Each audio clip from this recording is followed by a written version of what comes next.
show you what I'm going to show you, all your questions are going to be answered. But when I show you this, don't freak out. Come on.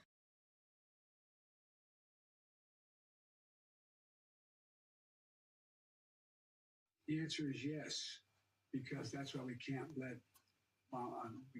let this election be one where the same man who was president 4 years ago becomes president again. Oh my God.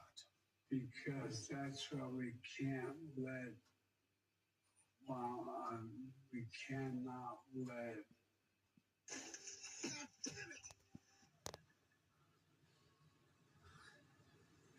Didn't expect that reaction, but that's okay.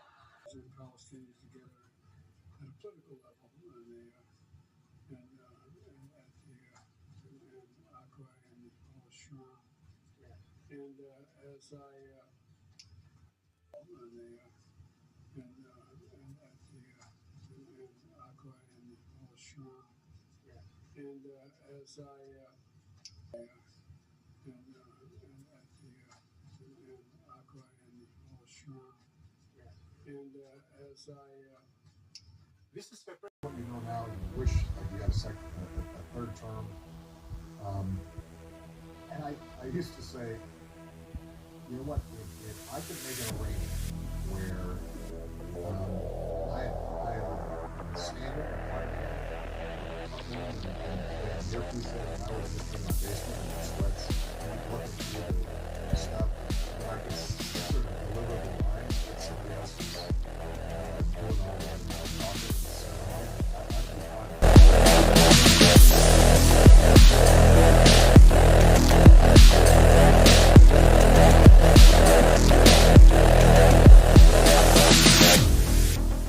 Doesn't match the person.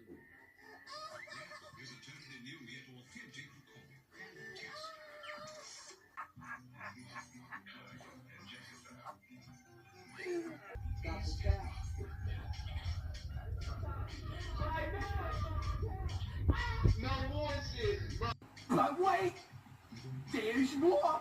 A seat, baby, because this one's a screamer. I'll be right.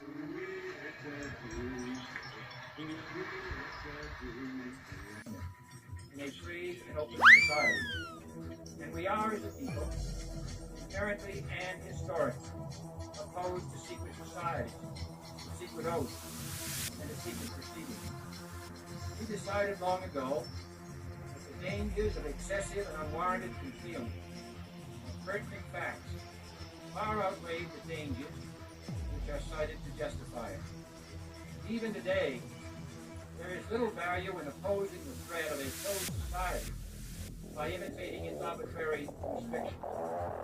Even today, there is little value in ensuring the survival of our nation by conditions that not provide limits. And there is very grave danger that an announced need for increased security will be seized upon by those anxious to expand the very limits of which censorship and concealment. That I do not intend to permit to the extent that it's in my control. And no official of my administration, whether his rank is high or low, civilian or military, will interpret my words here tonight as use the sensitive news, stifle dissent, cover up our mistakes, or to withhold from the press and the public the facts they deserve to know.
It didn't come out of the blue. The world has been increasingly engaged in a struggle between two systems of governance that are diametrically opposed to each other. Open society and closed society. Other issues concerning all of humanity, fighting climate change, avoiding nuclear war, maintaining global institutions, that's why I say our civilization may not survive. Universal threat. I occasionally think how quickly our differences worldwide would vanish if we were facing an alien threat from outside this world. Was complex. Well, the world of 1945 was complex. The world of 2016 is intensely complex. And I can tell you that from personal experience, and I know there's many others who can tell you that as well. And you will graduate and be in that world. And you're going to be leading the soldiers and the sailors, the airmen and the Marines in that world. You'll be dealing with terrorists. You'll be dealing with hybrid armies. You'll be dealing with little green men. You're going to be dealing with tribes. You'll be dealing with national leaders and local leaders. You'll be dealing with politics and economics. And you'll be dealing with direct fire and indirect fire. And you're going to be dealing with it all. And it's all going to be dealt with simultaneously. And for that, you're going to have to be ready. And that's why readiness, in my mind, is number one. Tell them, man. Omega Sci-Fi. Till we die. This is nothing to me.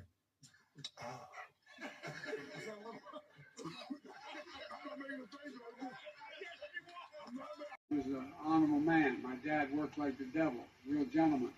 Yeah, go ahead and clap.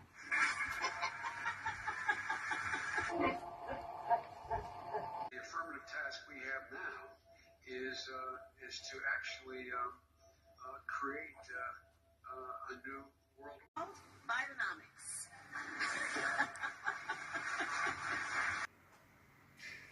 There's tremendous passion and there's tremendous love. January 6th was a very interesting day because they don't report it properly. I believe it was the largest crowd I've ever spoken before. And you know some of the crowds I've spoken before. And like July 4th on the mall, I think they had 1 million people there. But I think that the biggest crowd I've ever spoken before was on January 6th. And people that were in that crowd, a very, very small group of people, and we said patriotically and peacefully and patriotically, right? Nobody ever says that. Go peacefully and patriotically. But people that were in that crowd that day, very small group of people went down there, and then there are a lot of scenarios that we can talk about. But people in that crowd said it was the most beautiful day they've ever experienced. There was love in that crowd. There was love and unity. I have never seen such spirit and such passion and such love. And I've also never seen simultaneously and from the same people such hatred of what they've done to our country. So do you think it's possible that there's open conflict? We seem to be moving towards something. I don't know because I don't know what it, I can say this. There's a level of passion that I've never seen. There's a level of hatred that I've never seen, and there's probably a bad combination. These are usually Manchurian candidates, which are CIA operatives. Like, obviously, we all know about JFK. We know about Robert Kennedy, but attempted assassinations. The latest on an alleged plan to assassinate Donald Trump.